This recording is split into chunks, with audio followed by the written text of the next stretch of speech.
الذين يتوفرون ايضا على حضور ربما ينظرون اليه كرجل المرحله. كره مغربيه الان وما يهمنا المشاركه المغربيه لصالح المنتخب الوطني المغربي. هذه تصويبه ممتازه ولكن كان خروج الحارس. هناك اهتمام بهذه الطفره الجميله والرائعه بالنسبه لكره القدم الوطنيه التي ظهرت للجميع وتاكدت للجميع في العديد من شوفوا هنا كرة ممتازة رأسية بهذه الكيفية تعود مرة أخرى لتكون على مستوى خط الوسط. إمكانية الانسلال، البحث عن المرور، عن المراوغة، لكن يظهر على أنه الوطنية.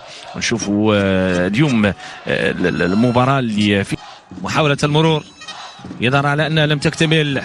تعود مرة ثانية لتكون لصالح المنتخب الوطني المغربي. إطلالة جيدة ورائعة من عمر الإطلالة اللي جات من فؤاد تنفذ من الجهة اليسرى. ضحاك يبعد الكرة، البحث عن إمكانية المرور بهذه الطريقة. هناك خطأ.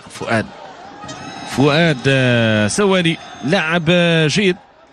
التمرير او التصويب كل شيء ممكن تصويبه، ولكن مباشره صوب الحارس. الانطلاقه الهجوميه بهذه الكيفيه، الصعود اللي كان في الاولى من كره تنفذ بهذه الكيفيه داخل منطقه الجزاء، والحارس يتمكن من ابعاد الخطر.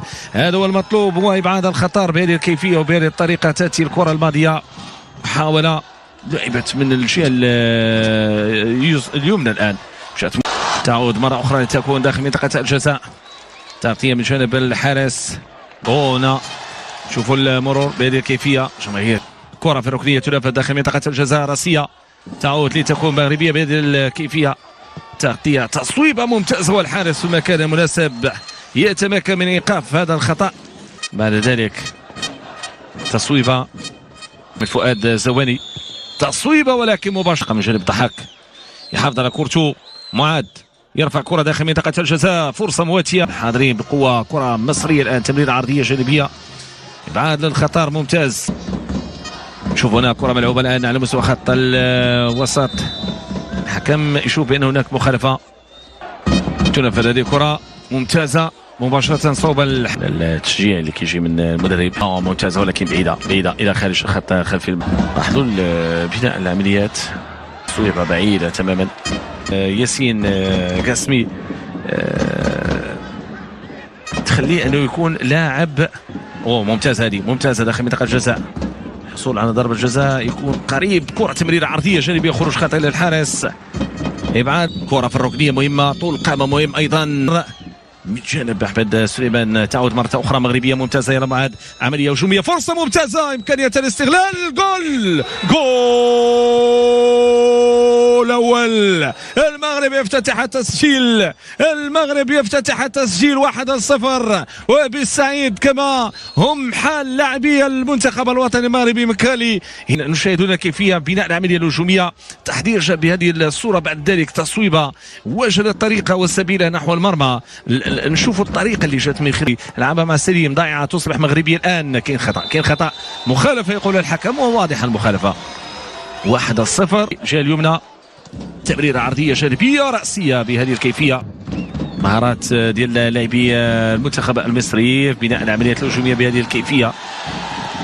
تصويبه ولاده وتقدم نجوم كثر ويلعبون سواء في الانديه المغربيه او ايضا يحترفون على مستوى الخارج من خلال الشراكات ومن خلال ايضا المؤهلات التي كره مغربيه على مستوى خط الدفاع. وعبد الحميد ايت بودلال القيام بالتغطيه. المشاركه من ايمن رقيق لاعب اللي يلعب في سوسيداد ديبورتيفا ويسكا. كره مغربيه، محاوله ممتازه داخل منطقه الجزاء، تفضيل للتصويب المباشر. شيء كره في خط الوسط، بداية لبناء عملية هجومية. الاعتماد على ضحاك كلاعب اللي بإمكانه في مشاركته اليوم أنه يكون حاضر بقوة. ياسين جسمي، كرة ممتازة بهذه الكيفية والحارس في المكان المناسب من جانب المنتخب المصري داخل منطقة الجزاء. رأسية صعبة وهدف التعديل للعناصر المصرية في هذه المقابلة. الآن يأتي بهذه الكيفية من الركنية، كرة لعبت داخل منطقة الجزاء 1-1. نتابع هنا الطريقة التي أتت من خلال هذه الكرة من محمد البنا قاسم المشترك. كرة بهذه الكيفية لعبت من جانب كرة في تماس، تعود مرة ثانية لصالح المنتخب المصري بين الشوطين. كرة مصرية، بداية ديال بناء العملية الهجومية بهذه الكيفية، تمريرة عرضية يجب الحذر من مثل هذه. انس بكوي لعب كره ديالو جهه اليمنى ممتازه محاوله ديال المرور. ياسين جسمي بامكان يمر. ياسين قسمي لعب كره ديالو تمريره عرضيه ولكن ياسين قسمي اللي ارتطمت بالكره. ننضم لهذه العمليه الهجوميه تمريره جهه اليسرى محاوله ديال تصويبه بهذه الكيفيه ممتازه. الانتظارات التي تاتي من الجهه اليمنى عن طريق علي معمر. فرصه ممتازه. لماذا تسرع لاعبين اثنين كان في وضعيه مثاليه كان في وضعيه جيده. كان تسرع في جدا. ضحاك يرفع كره ديالو داخل منطقه الجزاء وحاول ولكن كان ايضا مجموعه من اللاعبين في فئات عمريه صغيره اللي بامكانهم ايضا ان يتالقوا وان يكونوا حاضرين على مستوى تمثيليه لكره القدم. المنتخب المصري بدا كيعتمد على الانسدادات ورجعت له الروح بعد تسجيل هدف التعديل. الوقت اللي كنشوفوا هنا التدخل يبعد الخطر مطلوب. كره من الجهه اليسرى ينطلق معاد. ضحاك يختار كره اماميه مغربيه بحث عن الانسداد لكن كره اماميه محاوله تمريره عرضيه جانبيه. فرصه امكانيه استثمار هذه الكره لا تزال من ضحاك يراوغ جوج لاعبين ثم بعد ذلك التصويبه تاتي بهذه الكيفيه.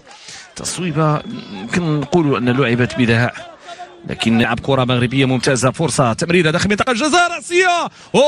كره الهدف كان في المكان المناسب. يلا ضحاك يلعب الكره ديالو الجهه اليسرى. عمليه هجوميه محاوله من فؤاد زواني. كره ممتازه. فرصه الهدف والكره في الشباك. جول مغربي. هدف ثاني مغربي والمسجل عثمان يضع الكره. عمليه هجوميه. يلا صوب الجهه اليمنى تاخر على مستوى الصبي. كيفيه لاحظوا